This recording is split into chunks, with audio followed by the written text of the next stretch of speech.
Oi pessoal, tudo bem? Eu sou Carolina Porto, estudante do curso de História da Unisul, e vim hoje conversar com vocês um pouquinho sobre a arqueologia e os povos indígenas da região de Santa Catarina. Bem, inicialmente eu gostaria de saber o que vocês entendem sobre a arqueologia.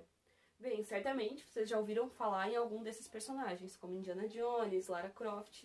Eles são personagens que retratam um arqueólogo. Bem, entretanto, eles retratam de uma maneira bem aventureira e fantasiosa. Como, por exemplo, a gente tem o Indiana Jones com aquele laço.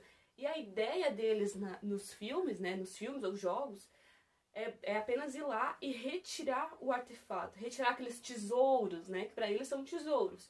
De certa forma são, porque eles são preciosos, eles contam uma história, né. Mas pra gente, pros arqueólogos, a gente não é simplesmente ir lá e buscar o artefato. O que importa mesmo na arqueologia é entender o contexto daquele artefato, é entender os vestígios e, através de todo vestígio encontrado no sítio arqueológico, a gente buscar retratar, conhecer um pouquinho do modo de vida daquela população que viveu ali e deixou seus vestígios, né? Esses vestígios encontrados são sítios arqueológicos que a gente chama, que é um local onde uma população passou por ali e deixou suas marcas. Então a arqueologia, ela é uma ciência que busca retratar, que busca conhecer a história humana. É uma ciência que estuda a história humana através dos vestígios materiais. Bem, aqui no Brasil, a arqueologia, ela tem um marco que ela se divide em pré-colonial ou pré-história, que não é um termo muito utilizado, porque dá para entender que as populações pré-históricas não tinham história, algo assim, né? Então é o período pré-colonial e histórico. O que divide isso é a data de 1500. Em 1500 a gente tem a chegada do europeu aqui na região, né, aqui no Brasil.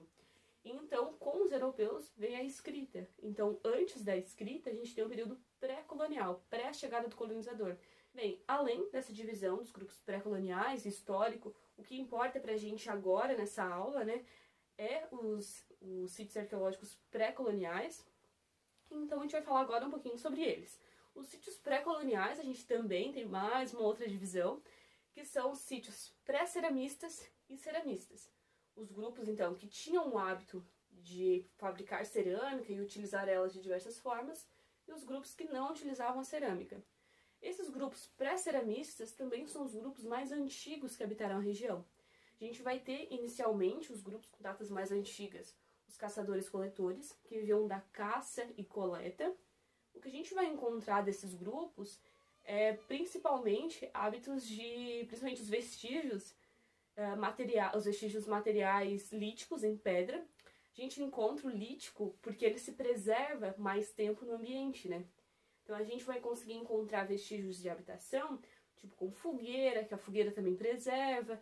Ali na fogueira a gente pode encontrar alguns restos alimentares de ossos de animais, e com isso também as pontinhas de flecha ou materiais em pedra mais robustos. Bem, além desses sítios arqueológicos, além da gente encontrar nesses sítios arqueológicos essas pontinhas, lasquinhas, a gente pode encontrar também as chamadas oficinas líticas, que são locais onde eles estavam produzindo esses artefatos. Então a gente vai encontrar principalmente, né, se era onde eles estavam produzindo, a gente encontra nas rochas as marcas daquela produção. Tanto as marcas de retirada, como a gente pode encontrar também as marcas onde eles estavam fazendo polimento do material ou afiando o material. Esse dos polimentos a gente encontra nas rochas marcas circulares, onde é o resultado do movimento ou seja, principalmente quando eles iam polir um material, eles pegavam as pedras e usavam na base, né, então com movimentos de água e areia, eles iam polindo o material. Então, o que a gente encontra é o resultado desse trabalho, que são as marcas circulares. O próximo grupo a habitar aqui a região são os sambaquis, a população sambaqueira, né? O vestígio que a gente tem dessa população são os sambaquis, que são aqueles amontoados de concha. A gente tem uma datação desse grupo de aproximadamente 6.000 anos, e eles habitavam principalmente a faixa litorânea. Bem, o que a gente encontra, o que a gente sabe do modo de vida dessa população é o que está dentro dos sambaquis, né?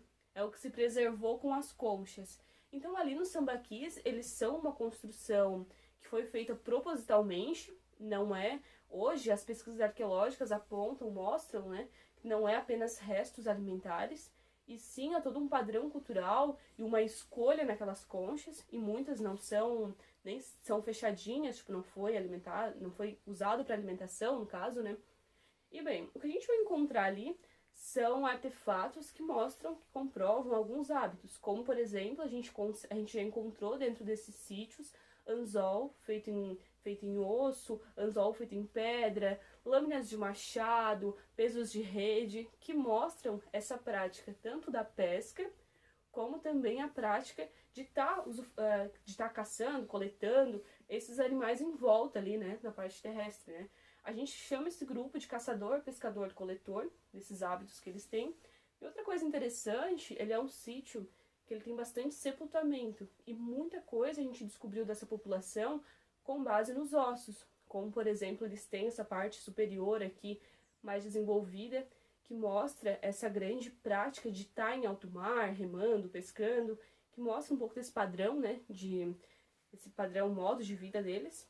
E também associado aos sepultamentos, a gente vai ter um outro artefato que é bem importante, especial, não é muito encontrado, ele é difícil de ser encontrado, que são os zoólitos, que são esculturas feitas em pedras em formato de animais. Então a gente vai ter desde animal marinho, como aves, e eles estão principalmente essa função ritualística, assim, né? Muitos até têm algumas cavidades, tipo, pra estar ali moendo sei lá, alguma erva, alguma coisa, assim, nesse sentido, né? Então, ele é um sítio principalmente cerimonial, e ali a gente vai encontrar animais que eles usavam para alimentação, grande quantidade de peixe, muitos sepultamentos, a gente encontra adornos, também pontas de flecha. Então, era uma população principalmente ligada à parte marinha. A gente vai encontrar uma grande quantidade de peixes, de alimentação com base em peixe, né? Bem, aqui na região de Santa Catarina, a gente tem um sítio que ele é considerado um dos maiores sambaquis do Brasil, que é localizado em Garopaba do Sul, no município de Jaguaruna. Atualmente, esse sambaqui ele tem 28 metros de altura, mas estima-se que ele já teve o dobro de seu tamanho, porque ele foi muito explorado pelas indústrias caeiras, né, que iam lá e extraíam as conchas. Além desse sítio, né, que ele é considerado um dos maiores, a gente tem aqui na região os sítios que são mais estudados, que são os sítios de Itapeva 1, Itapeva 2, que estão aqui pertinho, que são sítios grandes também. Nos próximos vídeos a gente vai estar falando um pouquinho mais sobre aonde se localizam esses sambaquis, num mapa temático mais específico, e falando também dos grupos ceramistas, que a gente também tem a presença aqui na região, principalmente na região de Passo de Torres, São João do Sul. E além disso, vale destacar que alguns sítios, a gente não tem sítio sambaqui registrado em Passo de Torres, mas a gente tem sambaquis registrados aqui perto da região. E muitas vezes não se registrou porque não teve um estudo específico, né? Não teve um projeto para entender quais sítios habitaram aqui a região. No Passo de Torres a gente tem apenas o registro de sítios guaranis.